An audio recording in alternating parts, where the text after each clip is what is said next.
Hey, what's up guys, this is Rafiq from Radix Digital. Hopefully you guys are doing well. VFX in Blender and After Effects for Beginner course में आपको खुशामदीद। आज की इस class number 6 के अंदर हम देखेंगे कि आप किस तरीके से ब्लेंडर के अंदर अपना एक 3D मॉडल क्रिएट कर सकते हैं। तो उसके लिए जो बेसिक नेसेसरी टूल्स हैं उसको जस्ट हम एक्सप्लोर करेंगे कि ब्लेंडर के अंदर जो टूल्स आपको पता होने चाहिए वो कौन कौन से हैं। तो जो लोग नए हैं इस वीडियो के अंदर तो उनको बताता चलूँ कि ये वीडियो हमारी एक ब्लेंडर और आफ्टर इफेक्ट्स के कोर्स का हिस्सा है जो कि बिल्कुल बिगिनर्स के लिए है। और ये वीडियो अगर आप बीच में से कहीं से देख रहे हैं तो मेरी आप लोगों से गुजारिश है कि इस कोर्स को शुरू से देखें। अगर आपको ब्लेंडर नहीं आता और आफ्टर इफेक्ट्स यूज करना नहीं आता तो आप जो इस वीडियो को शुरू से देखें ताकि आपको पता चल जाए कि आप अपने एक सीन के अंदर किस तरीके से ब्लेंडर के जरिए कोई 3D मॉडल ऐड कर सकते हैं या क्रिएट कर सकते हैं। तो चलिए चलते हैं आज की क्लास की तरफ। तो यहाँ पर आप देख सकते हैं कि मेरे पास ब्लेंडर ओपन है और इसमें अभी तक कोई भी ऑब्जेक्ट क्रिएटेड नहीं है। तो मैं क्या करता हूँ, यहाँ से शिफ्ट ए को प्रेस करता हूँ और मैं यहाँ पर कोई भी एक 3D मॉडल क्रिएट करता हूँ या आप कह सकते हैं एक मेश जो है वो क्रिएट करता हूँ। और ये आपने टारगेट रखना है कि आपने जो मॉडल बनाना है उसकी जो बेसिक शेप है वो किसके साथ मिलती है। मिसाल के तौर पर यहाँ पर आपको मेश नजर आ रहा है तो उसके सामने कुछ ऑप्शंस हैं, plane, cube, circle, UV, sphere, icosphere, cylinder, cone, torus, grid monkey, जो भी आपके मॉडल के साथ रिजेंबल करता है आपने उसको क्रिएट करना है। यूं ही रैंडमली शुरू नहीं हो जाना। मैं क्या करता हूँ कि यहाँ से एक क्यूब सेलेक्ट कर लेता हूँ। तो यहाँ पे आप देख सकते हैं हमारे पास एक क्यूब आ चुका है। लेकिन जिस तरह हमने ब्लेंडर की पिछली क्लास के अंदर डिस्कस किया था कि ब्लेंडर के अंदर डिफरेंट विंडोज़ मौजूद हैं जिनको आप यूटिलाइज कर सकते हैं। और यहाँ पर मज़ीद आगे जाने से पहले मैं आपको बताता चलूँ कि ब्लेंडर के अंदर आप कोई चीज़ क्रिएट करते हैं या कोई टूल लगाते हैं तो सम टाइम आपके पास यहाँ पर नीचे एक इस तरह से विंडो ओपन हो जाती है और ये जस्ट आपके मॉडल क्रिएट करने के बाद आपको विजिबल होगा। जो ही आप कोई और क्लिक करेंगे ये गायब हो जाएगा। तो यहाँ से आपसे पूछ रहा है कि इसका साइज़ कितना होनी चाहिए, लोकेशन कौन सी होनी चाहिए, यूवी जनरेट करनी है कि नहीं करनी है, रोटेशन कैसी होनी चाहिए। तो यहाँ से आप इसकी वैल्यूज़ को चेंज कर सकते हैं। मैं इसको 2 ही रख लेता हूँ।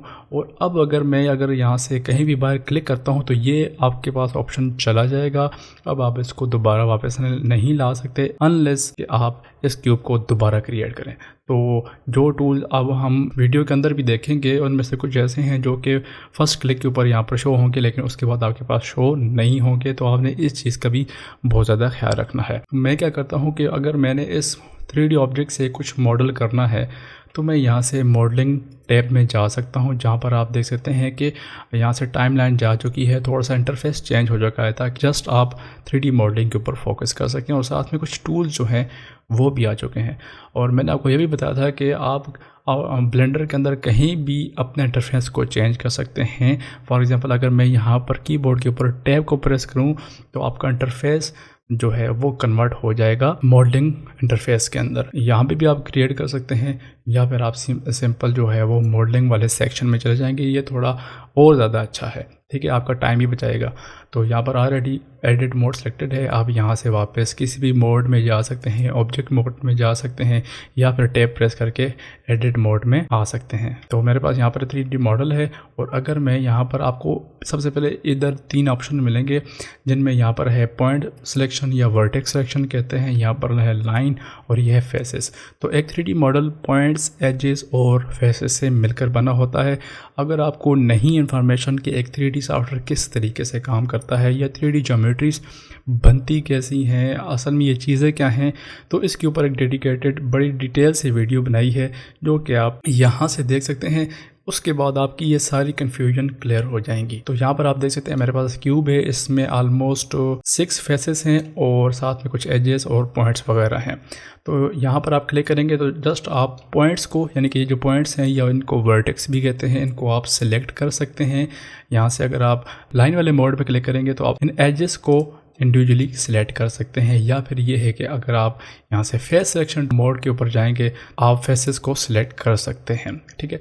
तो ये तो हमारे पास तरीका आ गया कि हम किस तरीके से फेस मोड, लाइन मोड और पॉइंट मोड में या वर्टेक्स मोड में कन्वर्ट हो सकते हैं। तो मज़ीद टूल में जाने से पहले हम ये देखते हैं कि हम इनको सिलेक्ट किस तरीके से कर सकते हैं। फॉर एग्जांपल आपको इस फेस को सिलेक्ट करना है और साथ में इस फेस को भी सिलेक्ट करना है, लेकिन जो ही आप इसके ऊपर क्लिक करते हैं पिछले वाला डी सिलेक्ट हो जाता है। तो उसके लिए आप क्या कर सकते हैं कि कीबोर्ड के ऊपर आप शिफ्ट प्रेस करके मज़ीद जो है अपनी सिलेक्शन में फेस या एजेस या पॉइंट ऐड कर सकते हैं। जिस तरह नॉर्मली आपके पास शिफ्ट की सिलेक्शन के लिए काम करती है, आप उसी तरीके से यहाँ पर भी यूज़ कर सकते हैं। और यहाँ पर ब्लेंडर में सिलेक्शन के लिए मज़ीद भी कुछ टूल्स हैं जो कि आपको यहाँ पर सिलेक्ट बटन के अंदर नज़र आएंगे। मिसाल के तौर पर अगर मैं यहाँ पर सिलेक्ट में क्लिक करता हूँ तो आपको थोड़े से ऑप्शन मिल जाएंगे, और अगर आप इनको थोड़ा गौर से देखेंगे तो आपको खुद ये बता रहा होगा कि आपने क्या करना है। मैं यहाँ से ऑल के ऊपर क्लिक करता हूँ तो ये सारे के सारे जो फेसेस हैं वो सिलेक्ट हो चुके हैं। मैं आपकी आसानी के लिए यहाँ से पॉइंट्स जो हैं उनको सिलेक्ट कर लेता हूँ, और यहाँ से हम वायर मोड में या वायर फ्रेम मोड में चले जाते हैं ताकि आपको सारा 3D मॉडल ऐसे नज़र आए। ठीक है, मैं फिर से बाहर क्लिक करता हूँ, कीबोर्ड के ऊपर ए को प्रेस करता हूँ तो सारे के सारे पॉइंट्स सेलेक्ट हो जाएंगे, जितने भी पॉइंट्स होंगे। समटाइम्स ऐसा होता है कि अगर मैं यहाँ से सेलेक्ट करता हूँ तो आप देख सकते हैं सारे पॉइंट्स सेलेक्ट हो चुके हैं, लेकिन अगर मैं यहाँ से सॉलिड मोड में जाता हूँ और यहाँ से सारे पॉइंट्स को सिलेक्ट करता हूँ, लेकिन आप देखेंगे कि पिछले वाला पॉइंट जो है जो पीछे था वो सिलेक्ट नहीं हुआ। ठीक है, तो अगर आप सारे के सारे पॉइंट्स को सिलेक्ट करना चाहते हैं तो आप कीबोर्ड के ऊपर ए को प्रेस करेंगे तो इसके सारे पॉइंट्स जो हैं वो सिलेक्ट हो चुके होंगे। ठीक है, या फिर इसका दूसरा तरीका ये है कि आप यहाँ से वायर फ्रेम मोड में जाएंगे तो इस तरीके से आप जितना भी सिलेक्शन करेंगे वो सारी की सारी मॉडल के जो फ्रंट फेस है और बैक फेस है वो सारे के सारे सिलेक्ट होंगे। लेकिन जब आप सॉलिड मोड में होंगे तो आप उनको वैसे सिलेक्ट नहीं कर सकते। इसके बाद अगर हम सिलेक्ट को फिर से क्लिक करते हैं तो यहाँ पर आपको नज़र आ रहा है कि ऑल्ट है, यानी कि कुछ भी सिलेक्ट नहीं करना, या फिर है कंट्रोल आई इनवर्ड, यानी कि फॉर एग्जांपल मैंने यहाँ से 2 पॉइंट्स जस्ट सिलेक्ट किए हैं। ठीक है, जो पॉइंट सिलेक्ट हो चुके हैं वो येलो या ऑरेंजस कलर से आपको नज़र आ रहे हैं। मैं चाह रहा हूँ फॉर एग्जांपल ये बहुत बड़ा मॉडल है और मैं चाह रहा हूँ कि ये पॉइंट सिलेक्ट ना हो, बाकी सिलेक्ट हो जाएं। सम टाइम जब आपके पास बड़ा मॉडल होता है तो इस तरह कुछ पॉइंट को आप सिलेक्ट कर सकते हैं और चाहते हैं कि ये सिर्फ सिलेक्ट ना हो, तो उसके बाद आप सिंपल क्या कर सकते हैं कि कंट्रोल आई को प्रेस करेंगे तो इसकी इन्वर्ट सिलेक्शन जो है वो आपके पास आ जाएगी। या फिर ये कि आप यहाँ से सिलेक्ट में जाएंगे और इन्वर्ट कर देंगे तो आपके पास सिलेक्शन इन्वर्ट हो जाएगी। तो ये इन्वर्ट है। इसके बाद हम इसमें जाते हैं तो यहाँ से आपसे पूछ रहा है बॉक्स सेलेक्ट, यानी कि अब इसके अंदर इस बॉक्स के अंदर जब मैं ड्रैग करूँगा जितना भी रीजन होगा वो सारा का सारा सेलेक्ट हो जाएगा। ठीक है, और यहाँ पर नीचे है बॉक्स सेलेक्ट, तो मैं सबसे पहले यहाँ से सबको सिलेक्ट करके राइट क्लिक सब डिवाइड एंड राइट क्लिक सब डिवाइड। तो मैं मज़ीद इसमें सब डिवीज़न से क्या होता है कि मज़ीद आप फेस पॉइंट्स वगैरह क्रिएट कर सकते हैं, जिस तरह आपको यहाँ पर नज़र आ रहा है। हमारे पास बहुत ज़्यादा पॉइंट्स वगैरह बन चुके हैं। ठीक है, अब मैं यहाँ से नीचे आता हूँ, यहाँ पर लिखा हुआ है सर्कल सेलेक्ट, या सी को प्रेस करेंगे, सी फॉर सर्कल, तो आपके पास इस तरीके से सर्कल आ चुका है। अब आप चाहते हैं कि रैंडमली आप खुद ब खुद कुछ पॉइंट्स जो हैं वो सिलेक्ट करें, तो मैं यहाँ से सॉलिड मोड में जाता हूँ और सी को प्रेस करता हूँ और मैं ये चाहता हूँ कि ये वाले कुछ पॉइंट्स जो हैं जहाँ जहाँ मैं ड्रैग करता चाहूँगा वो सिलेक्ट हो जाएं। ठीक है, अभी आप देख रहे हैं कि पॉइंट्स सिलेक्ट हो चुके हैं और मैं चाहता हूँ कि बैक फेस के ऊपर भी कुछ पॉइंट्स को उनको सिलेक्ट कर लूँ। तो अगर मैं यहाँ से मिडल माउस को क्लिक करता हूँ तो आप देख सकते हैं कि ये मूव नहीं कर रहा, तो आप इसके लिए क्या करेंगे कि राइट क्लिक करेंगे तो ये ऑप्शन जो है डीएक्टिवेट हो जाएगा। अब आप मिडल क्लिक करके इसको रोटेट करवाएंगे, ऑर्बिट करवाएंगे, फिर से सी को प्रेस करना है तो ये आपकी सिलेक्शन ऐड होती जाएगी। ठीक है, तो यहाँ से अगर आप व्हील को रोल करेंगे तो इसका जो सिलेक्शन एरिया है वो कम या ज़्यादा होता जाएगा। तो ये ज़्यादातर यूज़ किया जाता है जब आपको स्पेसिफिक एरिया से पॉइंट सेलेक्ट करने हैं। अब मैं यहाँ पर राइट क्लिक करता हूँ और अब मैं चाहता हूँ कि यार ये पॉइंट्स नहीं चाहिए, तो सिंपल आप कंट्रोल आई को प्रेस करेंगे तो इसकी इन्वर्ट सिलेक्शन आपके पास आ जाएगी। तो एक तो ये तरीका हो गया आपके पास इन चीज़ों को सिलेक्ट करने का। यहाँ पर नीचे आते हैं तो आपके पास आ रहा है लेसो सिलेक्ट। यहाँ से अगर मैं यहाँ से सेट को सिलेक्ट कर लेता हूँ तो ये बिल्कुल ऐसे ही जिस तरह आप एक ड्राइंग करते हैं और उस ड्राइंग के अंदर जो रीजन है वो आ जाए। ठीक है, आपने फोटोशॉप के अंदर भी देखा होगा कि वहाँ पे लेसो टूल अवेलेबल है। मैं यहाँ से एक रैंडम शेप ड्रॉ कर लेता हूँ। ठीक है, और ये हमारे पास सिलेक्शन उसके अंदर जितने भी होगा वो सारे के सारे सिलेक्ट हो जाएंगे। तो लेसर टूल को इसलिए यूज़ किया जाता है। इसके बाद सिलेक्ट में जाते हैं और नीचे लिखा हुआ सिलेक्ट रैंडम, यानी कि कोई भी रैंडम पॉइंट्स जो हैं वो आप सिलेक्ट कर लें। तो मैं इसके ऊपर सिलेक्ट करता हूँ तो आप देख सकते हैं उसने खुद ब खुद कोई रैंडम पॉइंट्स जो हैं वो सिलेक्ट कर लिए हैं। यहाँ पर आप नीचे आएंगे तो आपसे बकायदा वो ऑप्शन पूछ रहा है। ठीक है, तो आप यहाँ से रेशो वगैरह को चेंज करेंगे, वो ज़्यादा सिलेक्ट होते जाएंगे। लेकिन यहाँ पर एक चीज़ ध्यान के अंदर रखनी है कि ये वाली जो वैल्यूज़ हैं वो एनिमेट नहीं हो सकती। ठीक है, तो जस्ट आपने यहाँ से अपनी सिलेक्शन करनी है और उसकी वैल्यूज़ को चेंज करना है। यहाँ से आप इसकी सीड को चेंज कर सकते हैं कि आपके पास डिफरेंट वेरिएशन आ जाएंगी कि आप कैसे सिलेक्ट करना चाहते हैं। एक तो ये तरीका हो गया। फिर ये है कि हम सिलेक्ट में जाते हैं, यहाँ से आपको कह रहा है चेकर डी सिलेक्ट। तो ये क्या करेगा, स्पेसिफिक पैटर्न में चीज़ों को सिलेक्ट करेगा। तो ये पहले कह रहा है कि आपने इनको सब को सिलेक्ट करना है। तो मैं यहाँ से ए को प्रेस करता हूँ, सारे के सारे पॉइंट सिलेक्ट हो जाएंगे। यहाँ से सिलेक्ट में जाना है और चेकर डी सिलेक्ट कर रहा है, यानी कि जो ऑलरेडी सिलेक्टेड हैं इनमें से आपने स्पेसिफिक जो है उनको डी सिलेक्ट करना है। तो जो ही मैं इसके ऊपर क्लिक करता हूँ आप देख सकते हैं एक पॉइंट छोड़ के एक जो है उसको सिलेक्ट कर लिया गया है। ठीक है, अब मैं यहाँ से अगर एस को प्रेस करूँ और इसको मैं स्केल अप करूँ तो आप देख सकते हैं हमारे पास एक ये शेप बन चुकी है जो कि बहुत ही मज़े की है।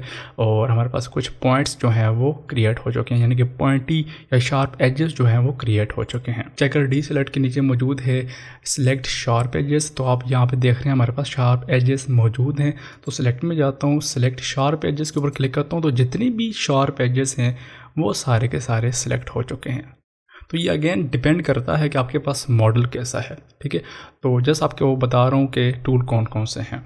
तो एक तो हमारे पास ये भी तरीका आ गया। इसके बाद यहाँ पर है सिलेक्ट सिमिलर और उसमें कई सारे ऑप्शंस हैं। नॉर्मल है, अमाउंट ऑफ एडजेसेंट फेसेस है, वर्टेक्स ग्रुप है, अमाउंट ऑफ कनेक्टिंग एजेस है, वर्टेक्स क्रीज है, बहुत सारे आपके पास ऑप्शंस हैं। यहाँ पर नॉर्मल लिखा हुआ है, नॉर्मल को थोड़ा डिस्कस कर लेते हैं। आपके पास जो एक प्लान होता है यहाँ पर हम क्रिएट कर लेते हैं थोड़ी देर के लिए ताकि आपको समझ आ जाए।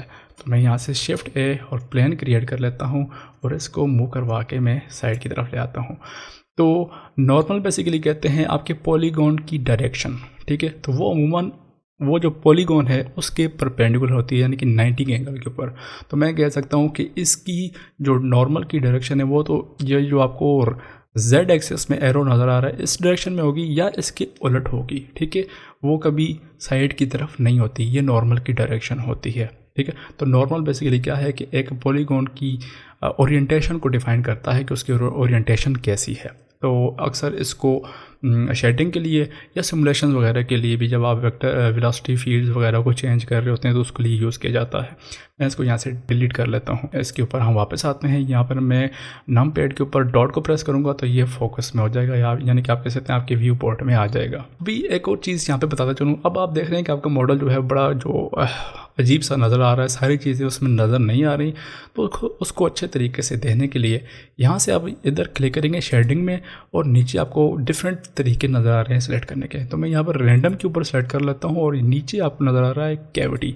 तो वो आप देख सकते हैं उसके एजेस जो है बड़े मज़े से शाइन कर रहे हैं। ठीक है, तो मैं जो है अक्सर इसी तरीके से रैंडम सिलेक्शन करके जो है ये चीज़ें क्रिएट कर लेता हूँ। इसका फ़ायदा ये होता है कि अगर मैं इसको शिफ्ट डी डुप्लीकेट करता हूँ और इसको वाई एक्सिस में मूव करवा के साइड की तरफ लेके जाता हूँ, देन शिफ्ट डी करता हूँ, वाई एक्सिस में डुप्लीकेट करके जाता हूँ, तो आप देख सकते हैं कि कलर जो है वो चेंज हो रहे हैं। तो जितने आपके पास मॉडल्स क्रिएट होंगे या इंपोर्ट करेंगे उनके कलर्स डिफरेंट होंगे, आपको पता चलेगा कि ये सेम मॉडल नहीं है। ठीक है, तो ये इसका बहुत ज़्यादा फ़ायदा है इस तरीके से। तो मैं यहाँ से फिर से टैब प्रेस करके इसके जाता हूँ एडिट मोड में और यहाँ से सिलेक्ट में जाते हैं। तो आपको यहाँ पर आपको कह रहा है कि सिलेक्ट सिमिलर। मैं यहाँ से अगर अमाउंट ऑफ एडजेसेंट फेसेस, तो चूँकि ये सारे के सारे फेसेस एडजेसेंट है तो हो सकता है कि सारे के सारे फेसेस को सिलेक्ट कर ले। अभी वो कह रहा है कि आप कुछ तो सिलेक्ट करें। मैं यहाँ से ए को प्रेस कर लेता हूँ या फिर मैं इसको आधे को सिलेक्ट कर लेता हूँ। अब मैं कहता हूँ कि इसके साथ कनेक्टेड जितने भी एजेस हैं उन सबको सिलेक्ट कर लो। तो सिलेक्ट में जाते हैं, सिलेक्ट सिमिलर और यहाँ से अमाउंट ऑफ एडजेसेंट फेसेस। तो आप देख सकते हैं सारे के सारे सिलेक्ट हो चुके हैं क्योंकि सारे के सारे आपस में कनेक्टेड हैं। या फिर हम ये कर सकते हैं कि सिलेक्ट में जाएं और यहाँ पर हम जाते हैं सिलेक्ट सिमिलर और नॉर्मल के ऊपर क्लिक करते हैं। तो जिनका नॉर्मल जो है वो एक जैसा होगा, आप सबका नॉर्मल एक जैसा है तो सारे के सारे सिलेक्ट हो चुके हैं। ठीक है, तो जिनका नॉर्मल जो है वो चेंज होगा वो नॉर्मल के हिसाब से सिलेक्ट हो जाएंगे। इसके बाद नीचे आते हैं तो यहाँ पर आपके पास है सिलेक्ट मोर और लेस। ठीक है, तो मैं यहाँ से अगर एक पॉइंट को सिलेक्ट कर लेता हूँ और अब आपको कह रहा है कि सिलेक्ट मोर और आगे लिखा हुआ कंट्रोल नम पैड के ऊपर जो प्लस का साइन है उसको प्रेस करेंगे तो मैं मोर के ऊपर सिलेक्ट करता हूँ। तो आप देख सकते हैं एडजेसेंट जो है उनको उसके साथ जो कनेक्टेड पॉइंट्स हैं उनको सिलेक्ट कर लिया है। अगर मैं कंट्रोल प्रेस किए हुए नम पैड के ऊपर प्लस को साइन करूँगा तो उसकी एडिशन में मज़ीद जो साइड वाले पॉइंट्स होंगे वो सिलेक्ट होते जाएंगे जितना मैं उनको प्रेस करता जाऊँगा। या फिर उसको कम करने का तरीका है कि आप माइनस को या प्लस को सिलेक्ट करके आप कह सकते हैं कि आप फैला सकते हैं अपना सिलेक्शन। ठीक है, मैं यहाँ से माइनस करता हूँ, प्लस करता हूँ तो आप यहाँ से देख सकते हैं कि सिलेक्शन जो है वो एक बीमारी की तरह फैल रही है या कम हो रही है। तो मोर और लेस ये तरीका है। मॉडल को डिलीट कर लेता हूँ और यहाँ से शिफ्ट ए और एक नया क्यूब क्रिएट करते हैं और फिर मैं एडिट मोड में जाता हूँ, राइट क्लिक सब डिवाइड कर लेता हूँ ताकि हमारे पास थोड़े से एजेस ज़्यादा आ जाएं। अब मैं क्या चाहता हूँ कि मेरे पास ये जो एज है, नहीं चाहता हूँ कि ये सारी की सारी लाइन जो है वो सिलेक्ट हो जाए। तो इसका एक तो ये तरीका है कि अगर आप शिफ्ट को प्रेस करके यहाँ से सारे के सारे जो एज है उनको सिलेक्ट कर सकते हैं, या फिर दूसरा तरीका ये है कि मैं एक एज को सिलेक्ट करूँ, यहाँ से सिलेक्ट मोड में जाते हैं और यहाँ से सिलेक्ट लूप के अंदर एज लूप क्रिएट करते हैं। तो आप देख सकते हैं पूरी की पूरी लूप सेलेक्ट हो चुकी है। अब आप बेशक इसको स्केल अप करना चाहें या आप जी प्रेस करके इसको मूव करवाना चाहते हैं स्पेसिफिक एक्सिस के अंदर, ठीक है, तो आप इसको मूव करवा सकते हैं। और या फिर दूसरा तरीका ये है कि मैं एक एज को सिलेक्ट करूं और मैं चाहता हूं कि सिर्फ ये वाले एज जो हैं वो सिलेक्ट हो जाएं। तो सिलेक्ट में जाता हूं और यहाँ पर आकर एज रिंग पे के ऊपर क्लिक करता हूं तो आप देख सकते हैं ये हमारे पास एक पूरी रिंग जो है वो सिलेक्ट हो चुकी है। ठीक है, तो ये हमारे पास आ गया एक लूप रिंग जो है या रिंग लूप जो है उसको सिलेक्ट करने का तरीका। तो ये हमारे पास कुछ नेसेसरी सिलेक्शन के ऑप्शन थे जिनको आपको ज़हन के अंदर रहना चाहिए और मोस्टली यही यूज़ होते हैं।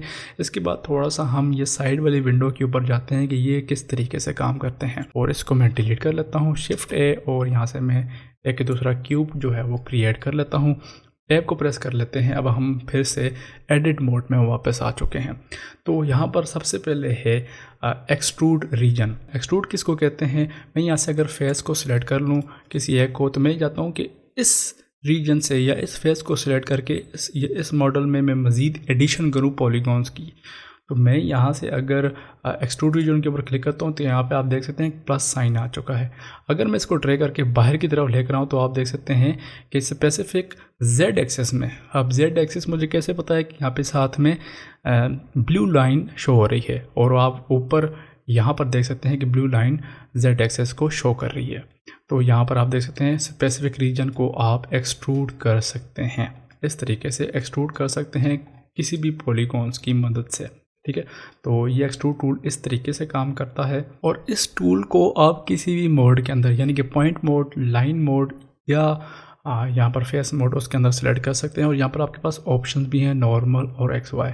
इसको मैं समझाने के लिए यहाँ से एज मोड में जाता हूँ, इस एज को सिलेक्ट कर लेते हैं और अब मैं अगर इसको ऊपर की तरफ लेकर आऊँ तो अब ये नॉर्मल की डायरेक्शन के मुताबिक जो जेड एक्सिस बन रहा है वहाँ पे ये एक्सट्रूड हो रहा है, यहाँ से आप देख सकते हैं।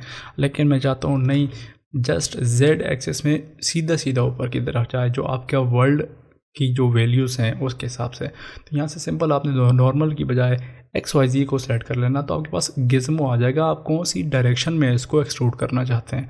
मैं यहाँ से जेड एक्सिस को सिलेक्ट करूँगा और आप देख सकते हैं हमारे पास यहाँ पर एक्सट्रूड हो चुका है ये रीजन। ठीक है, और यहाँ से आप मैं फिर अब नीचे आपको यहाँ पर नज़र भी आ रहा होगा कुछ ऑप्शन, आप यहाँ से इनको सिलेक्ट कर सकते हैं।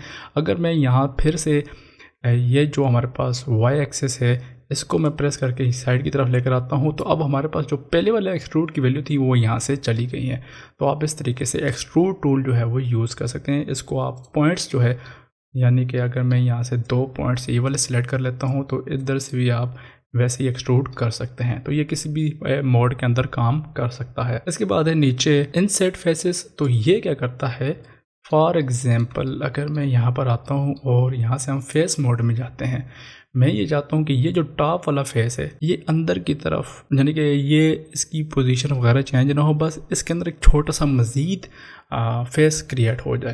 तो अगर मैं यहाँ से माउस को ड्रैग करूँगा अंदर की तरफ तो आप देख सकते हैं इसके अंदर एक बल्कि 4-5 मज़ीद पॉलीगॉन्स क्रिएट हो चुकी हैं। और यहाँ से अगर मैं एक्सट्रूड टूल को फिर से सिलेक्ट करूँ और जेड एक्सिस में ऊपर की तरफ लेकर आऊँ तो आप देख सकते हैं मैंने थोड़ा सा इसके अंदर मज़ीद छोटा क्यूब ऐड कर लिया। और ये याद रहे कि जितनी मैं चेंजेस कर रहा हूँ सारी की सारी इस क्यूब के अंदर ही जा रही हैं, कोई डिफरेंट मॉडल आपके पास डिफरेंट ऑब्जेक्ट्स नहीं आ रहे।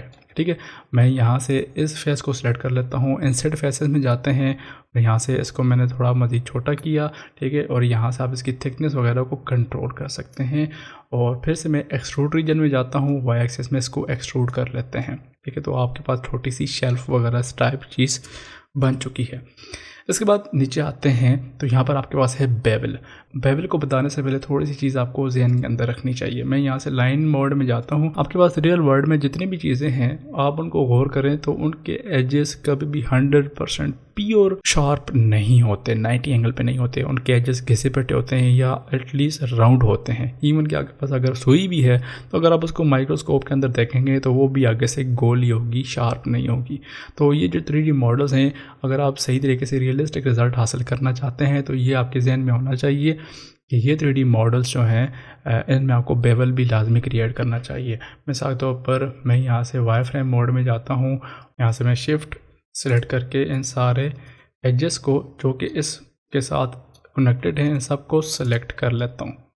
तो ये हमारे पे, तो यहाँ से आप देख सकते हैं ये पिछले वाला सेलेक्ट हो गया है। मैं शिफ्ट दोबारा क्लिक करूँगा तो ये डी सेलेक्ट हो जाएगा। तो अब आप देख सकते हैं ये वाला रीजन जो है हमारे पास सेलेक्ट हो चुका है। और मैं यहाँ से अगर बेवल के ऊपर सेलेक्ट करूँ और ये जो आपको टूल नज़र आ रहा है इसको मैं थोड़ा सा ड्रैग करूँ तो आप देखेंगे कि ये जो इसके एजेस हैं वो थोड़ा सा एक की बजाय दो हो गए हैं, ठीक है। और मैं अगर इसको सॉलिड मोड में जाता हूँ तो आप देख सकते हैं कि इसके जो एजेस हैं वो थोड़ा स्मूथ हो गए हैं, लेकिन इसमें दो एजेस नज़र आ रहे हैं। यहाँ से आप सेगमेंट की तादाद को ज़्यादा कर सकते हैं। जितना ज़्यादा करेंगे एजेस उतना राउंड होते जाएंगे, ठीक है। तो आप देख सकते हैं अगर मैं यहाँ से बाहर क्लिक करूँ, यहाँ से बता रहेगा आपने एजेस को सिलेक्ट किया हुआ है या वर्टिसेस के ऊपर क्लिक करते हैं, जस्ट पॉइंट जो हैं वो राउंड होते जाएंगे। यहाँ से वर्टेक्स सेलेक्ट करेंगे, एजेस सेलेक्ट करेंगे तो एजेस जो है वो बेवल होंगे। बाकी अगेन आपके पास यहाँ पर कई सारे ऑप्शंस हैं, आप इनके साथ छेड़छाड़ कर सकते हैं, लेकिन नॉर्मली जो बेवल है वो इस तरीके से काम करता है। बेवल एजेस में आप कह सकते हैं कि रेजोल्यूशन ऐड करने के लिए होता है, डिटेल ऐड करने के लिए, ठीक है। तो आप देख सकते हैं अब ये इनकी तरह शार्प नहीं है बल्कि इसमें थोड़ी सी डिटेल आ चुकी है। तो ये हमारे पास था बेवल टूल, और इसको आप बाकायदा मॉडिफायर के ज़रिए भी क्रिएट कर सकते हैं, जो कि हम इसी वीडियो में आगे देखेंगे कि आप मॉडिफायर के ज़रिए बेवल किस तरीके से लगा सकते हैं। तो मैं यहाँ से अगेन कंट्रोल Z करके इनको हटा लेता हूँ ताकि जब हम बेवल मॉडिफायर लगाएंगे तो उसमें भी आपको थोड़ा सा समझ आ जाए। इसके बाद है नीचे लूप का टूल। तो लूप क्या करता है, अगर मैं यहाँ से इसके ऊपर क्लिक करूँ तो भी आप देख सकते हैं कि आपका जो कर्सर है वो थोड़ा चेंज हो गया है। और आप इसको जब भी अपने मॉडल के ऊपर लेके जाएंगे आपको वो डायरेक्शन बता रहा होगा कहाँ पे लूप कट लगाना है। लूप कट क्या करता है कि एडजेसेंट फेसेस के ऊपर एक लूप क्रिएट कर लेता है और वहाँ पे मज़ीद एजेस क्रिएट कर लेता है, ठीक है, उनको डिवाइड कर लेता है। तो मैं अगर यहाँ पर एक क्लिक करता हूँ लेफ़्ट क्लिक, तो यहाँ पे आप देख सकते हैं हमारे पास यहाँ पर क्रिएट हो चुका है, एक लूप जो है वो क्रिएट हो चुकी है। यहाँ से अब number of cuts, for example आप चाहते हैं कि आप यहाँ पर दरमियाने फासले से कट लगाना चाहते हैं तो आप यहाँ से ऐसे, और ये आपको बता रहे हैं कि ये बिल्कुल दरमियाने फासले से कटे हुए हैं, लेकिन आप चाहते हैं कि बार बार क्लिक करने की बजाय सिंगल क्लिक से ये क्रिएट कर लें। तो मैं इसके ऊपर क्लिक करता हूँ तो ये बिल्कुल सेंटर में कर रहा है। और यहाँ से अगर आप नंबर ऑफ़ कट्स बढ़ाते जाएंगे तो ये बिल्कुल एक दूसरे से सेम फासले के ऊपर कट वगैरह लगना शुरू हो जाएंगे। तो आप इस तरीके से लूप कट की मदद से मज़ीद एजेस क्रिएट कर सकते हैं, मज़ीद फेसेस जो है वो क्रिएट कर सकते हैं। तो यहाँ पे आप देख सकते हैं मैं इसके अंदर काफ़ी सारे जो है वो फेस क्रिएट कर ली हैं। और इसके बाद एक और बात इनके अंदर नहीं है कि जब तक आपके पास लूप कट टूल सिलेक्टेड होगा आप मॉडल के ऊपर क्लिक करते जाएंगे तो वो वहाँ पे ऐड करता जाएगा। तो सम टाइम ऐसा होता है कि आप समझते हैं ठीक है यहाँ पर लूप आ गया, तो आप क्या करते हैं कि यहाँ से फेस को सिलेक्ट करने वाली करते हैं, तो वो आपको पता होना चाहिए कि आपका लूप टूल अभी तक सिलेक्टेड है। यहाँ से आपने मूव टूल जो है वो सिलेक्ट कर लेना ताकि आप जो भी मूवमेंट वगैरह करना चाहते हैं वो करवा सकें। इसके बाद मैं यहाँ से फेस मोड में आके किसी भी फेस को सिलेक्ट कर सकता हूँ। अगर मैं सिंपल यहाँ से फेस को अगर आगे की तरफ लेकर आऊँगा तो आप देख सकते हैं उसमें एक्सट्रूड नहीं हो रहा बल्कि वो फेस मूव करके बाहर की तरफ आ रहा है। तो आप इस तरीके से भी चेंजेस ला सकते हैं। इसके बाद फॉर एग्ज़ाम्पल आप कहीं भी एक ऐसा कट क्रिएट करना चाहते हैं जो कि आपकी ख्वाहिश के मुताबिक कट लगाए, ठीक है। तो यहाँ पर आपको मिलेगा एक knife tool. Knife tool projection के ऊपर काम करता है कि आपने कैसा कट लगाना है, कहाँ पे एज क्रिएट करना है।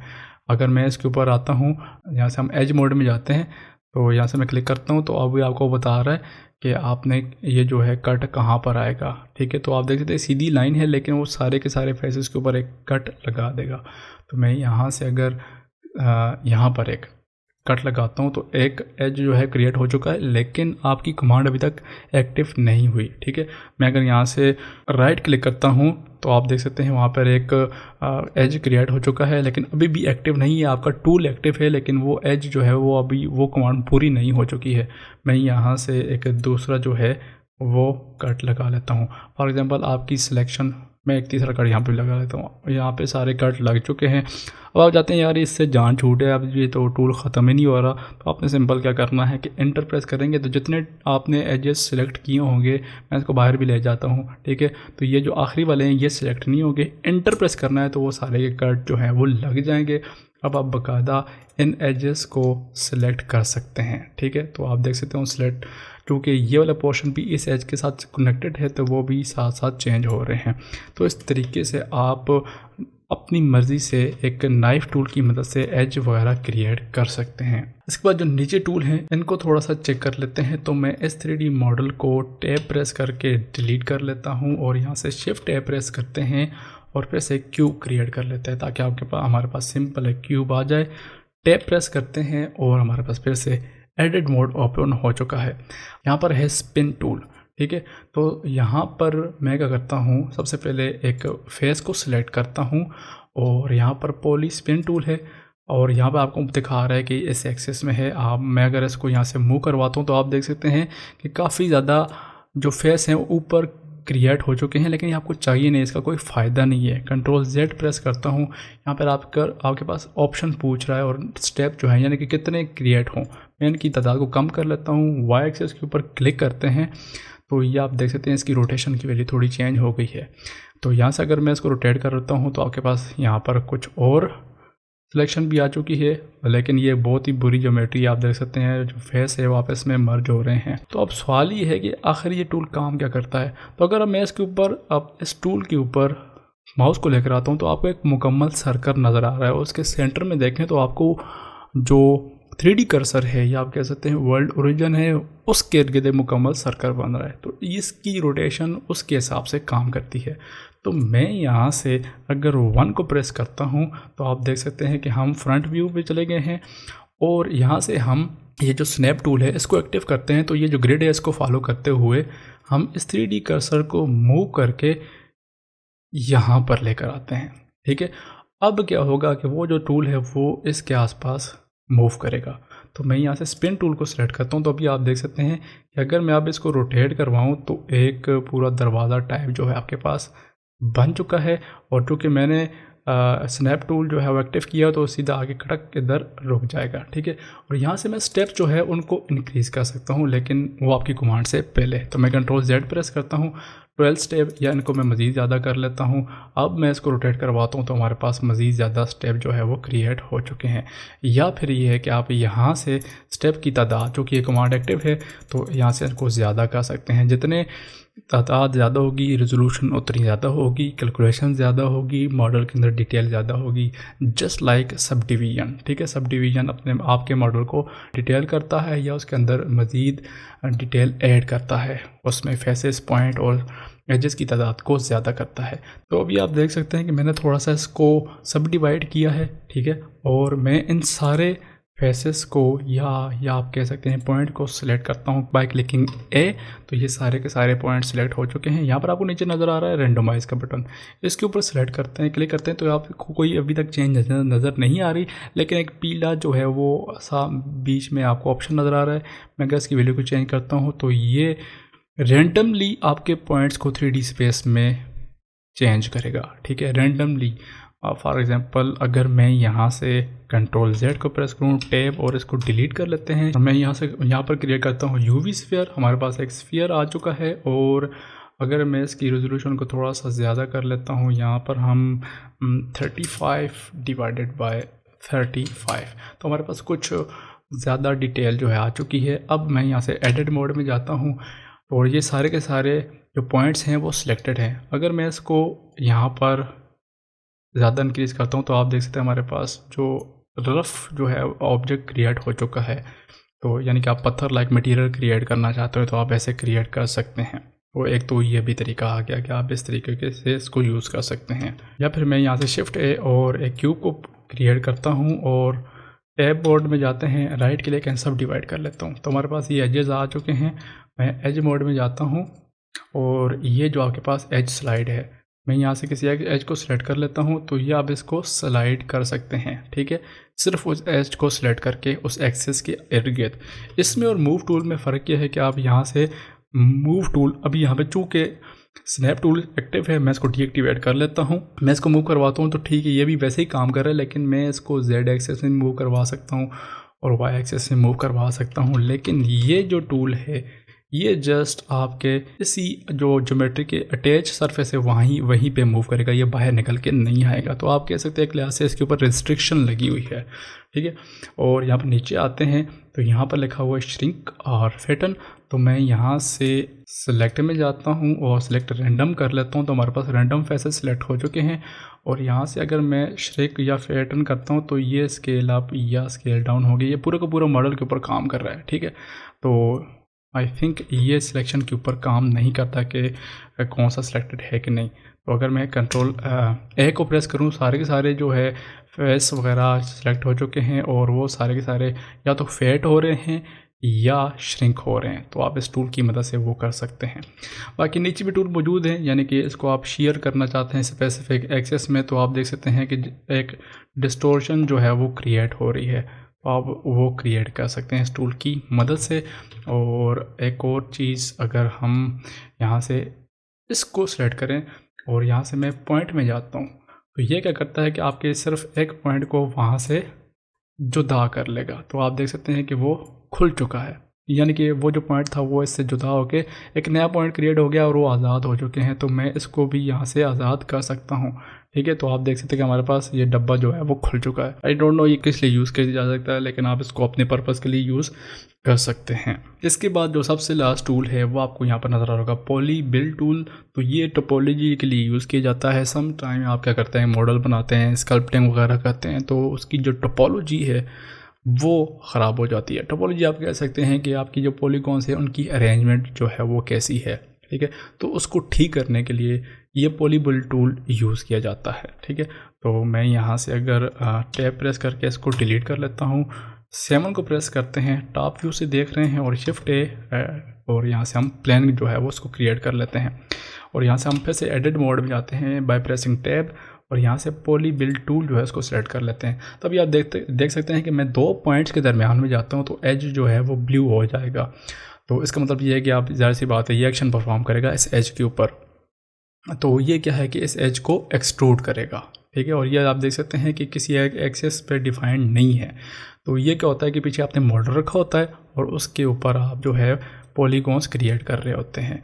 या फिर ये है कि अगर आप कंट्रोल को प्रेस करें और इस माउस को ऐसे ही ऊपर लेके जाएं तो आपको बता रहा है कि एक ट्रायंगल जो है वो क्रिएट हो रही है। तो ये डिपेंड करता है कि आप कहाँ पे ये पॉलीगॉन जो है वो क्रिएट करना चाहते हैं। तो ये सारे के सारे पॉलीगॉन्स वहाँ पे क्रिएट होना शुरू कर देंगी। तो पॉलीगॉन टूल ऐसे काम करता है। तो ये था हमारे पास ये वाले टूल जो कि मॉडलिंग में काम करते हैं। उम्मीद है आपको ये समझ आए होंगे। इसके बाद हम आगे चलते हैं मॉडिफायर्स के मॉडिफायर कैसे काम करते हैं, लेकिन ये हम देखेंगे अपनी अगली क्लास के अंदर, क्योंकि ये क्लास काफ़ी लंबी हो चुकी है।